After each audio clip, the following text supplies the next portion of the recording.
ओम नमो भगवते वासुदेवाय। सभी भक्तों को जय श्री राधे कृष्ण। श्रीमद् भगवत गीता तीसरा अध्याय 22वां श्लोक।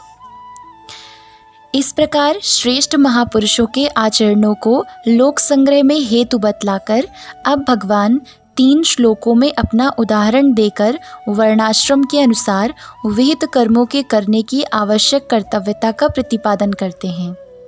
श्री भगवान कहते हैं, ना मे पार्थस्ति कर्तव्यम त्रिषु लोकेषु किंचन, न अनवाप्तम अवाप्तव्यम वर्तैव च कर्मणि। अर्थात हे अर्जुन, मुझे इन तीनों लोकों में ना तो कुछ कर्तव्य है और ना कोई भी प्राप्त करने योग्य वस्तु अप्राप्त है, तो भी मैं कर्म में ही बरतता हूँ। प्रश्न है, अर्जुन को पार्थ शब्द से संबोधित करने का क्या भाव है? कुंती के 2 नाम थे, पृथा और कुंती। बाल्यावस्था में जब तक वे अपने पिता शूरसेन के यहाँ रहीं, तब तक उनका नाम पृथा था, और जब वे राजा कुंती भोज के यहाँ गोद चली गईं, तब से उनका नाम कुंती पड़ा। माता के इन नामों के संबंध से ही अर्जुन को पार्थ और कौन्तेय कहा जाता है। यहाँ भगवान अर्जुन को कर्म में प्रवृत्त करते हुए परम स्नेह और आत्मीयता के सूचक पार्थ नाम से संबोधित करके मानो यह कह रहे हैं कि मेरे प्यारे भाई, मैं तुम्हें कोई ऐसी बात नहीं बतला रहा हूँ जो किसी अंश में भी निम्न श्रेणी की हो। तुम मेरे अपने हो। मैं तुमसे वही कहता हूँ जो मैं स्वयं करता हूँ और जो तुम्हारे लिए परम श्रेयस्कर है। दूसरा प्रश्न है कि तीनों लोकों में मेरा कुछ भी कर्तव्य नहीं है। इस कथन का क्या भाव है? इससे यह भाव दिखलाया गया है कि मनुष्य का संबंध तो केवल इसी लोक से है।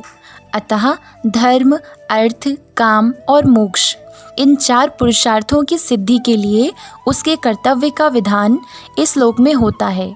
किंतु मैं साधारण मनुष्य नहीं हूँ, स्वयं ही सबके कर्तव्य का विधान करने वाला साक्षात परमेश्वर हूँ। अतः स्वर्ग, मृत्युलोक और पाताल, इन तीनों ही लोकों में सदा स्थित हूँ। मेरे लिए किसी लोक में कोई भी कर्तव्य शेष नहीं है। तीसरा प्रश्न है कि मुझे इन तीनों लोकों में कोई भी प्राप्त करने योग्य वस्तु अप्राप्त नहीं है। इस कथन का क्या भाव है?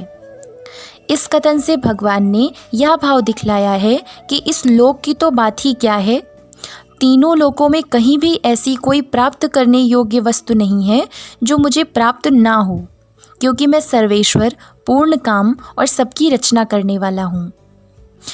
चौथा प्रश्न है कि तो भी मैं कर्मों में ही बरतता हूँ। इस कथन का क्या भाव है? इससे श्री भगवान ने यह भाव दिखलाया है कि मुझे किसी भी वस्तु की आवश्यकता नहीं है और मेरे लिए कोई भी कर्तव्य शेष नहीं है, तो भी लोक संग्रह की ओर देखकर मैं सब लोगों पर दया करके कर्मों में ही लगा हुआ हूँ, कर्मों का त्याग नहीं करता। इसलिए किसी मनुष्य को ऐसा समझकर कर्मों का त्याग नहीं कर देना चाहिए कि यदि मेरी भोगों में आसक्ति नहीं है और मुझे कर्मों के फल रूप में किसी वस्तु की आवश्यकता ही नहीं है, तो मैं कर्म किस लिए करूं? या मुझे परम पद की प्राप्ति हो चुकी है, तब फिर कर्म करने की क्या ज़रूरत है? क्योंकि अन्य किसी कारण से कर्म करने की आवश्यकता न रहने पर भी मनुष्य को लोक संग्रह की दृष्टि से कर्म करते रहना चाहिए। ओम नमो भगवते वासुदेवाय। जय श्री राधे कृष्ण।